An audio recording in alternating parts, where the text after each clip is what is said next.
புத்தன் இயேசு காந்தி பிறந்தது பூமியில் எதற்காக? தோழா ஏழை நமக்காக. கங்கை யமுனை காவிரி வைகை ஓடுவதற்காக?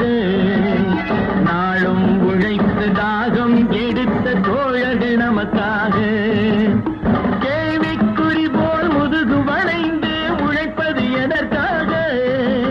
மானம் ஒன்றே பெரிதென எண்ணி பிழைக்கும் நமக்காக. புத்தன்